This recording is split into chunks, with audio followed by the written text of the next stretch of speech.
আমার কাছে হাদিস নম্বর লেখা আছে, কিন্তু এখন আমার মনে নেই। আপনি রেফারেন্স জানতেন না। উনার চাচাকে বলেছিলেন যখন তিনি মৃত্যুর মুখে ছিলেন। তো আপনি জারি গবেষণা করুন, পিতা, মা, ভাই, বোন, যেই হোক। নবী পাকের চাচা এবং পিতা মাতা জান্নাতে যাবেন নাকি জাহান্নাম? ডক্টর সাহেব, আমার আপনার কাছে একটা প্রশ্ন আছে। আমার নাম শাহবাজ মসিহ এবং আমি খ্রিস্টান ধর্মের অনুসারী, আর আমি অন্য বইও পড়েছি, আর এই হাদিসও রয়েছে। আমার কাছে হাদিস নম্বর লেখা আছে, কিন্তু এখন আমার মনে নেই, যে নবীজির চাচা কালিমা পড়েননি। নবী পাক সাল্লাল্লাহু আলাইহি ওয়াসাল্লাম উনার চাচাকে বলেছিলেন যখন তিনি মৃত্যুর মুখে ছিলেন, যে আপনি আমার কানে কালিমা পড়ে নিন, তাহলে আপনি জান্নাতে যাবেন। যদি আপনি কালিমা না পড়েন, তাহলে আপনি জাহান্নামে যাবেন। আমার আপনার কাছে এই প্রশ্ন আছে, কি নবীজির পুরো পরিবার, নবী পাকের পিতা মাতা, নবী পাক যখন জন্মগ্রহণ করতে যাচ্ছিলেন তখন 6 মাস আগে উনার পিতা মারা গিয়েছিলেন, আর 6 বছর পর উনার মা, 40 বছর পর তিনি নবুয়ত পেয়েছেন। আমার আপনার কাছে এই প্রশ্ন আছে, কি নবী পাকের চাচা এবং পিতা মাতা জান্নাতে যাবেন নাকি জাহান্নামে? ভাই সাহেবের প্রশ্ন হলো, মোহাম্মদ সাল্লাল্লাহু আলাইহি সাল্লাম নবুয়ত 40 বছর বয়সে পেয়েছেন। তার পরিবারের সদস্য, চাচা, তার মা, তার পিতা কি জাহান্নামে যাবেন নাকি জান্নাতে যাবেন? গবেষণা করার পর যা আমরা জানতে পারি, তার পরিবারের সদস্য যেই হোক না কেন, পিতা হোক, মা হোক, চাচা হোক, চাচি হোক, বোন হোক, ভাই হোক, যদি তাওহীদের উপর থাকে আর শিরক না করে, তবে ইনশাআল্লাহ তারা জান্নাতে যাবে।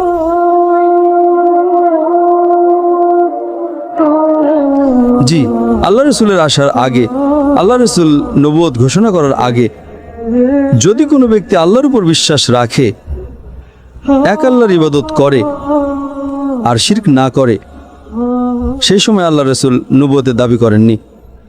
তো নবুয়ত জরুরি ছিল না যে মুহাম্মদ সাল্লাল্লাহু আলাইহি ওয়াসাল্লামকে মানতে হবে জান্নাতে যাওয়ার জন্য। সেই সময় আপনাকে মানতে হবে যে আল্লাহ এক, আর আল্লাহর সাথে কাউকে শরীক করা যাবে না। সেই সময় নবী, যদি সেটা ঈসা আলাইহিস সালামের যুগ হতো, তবে আপনাকে মানতে হতো ঈসা আলাইহিস সালাম নবী। যদি সেটা মুসা আলাইহিস সালামের যুগ হতো, তবে মানতে হতো মুসা আলাইহিস সালাম নবী।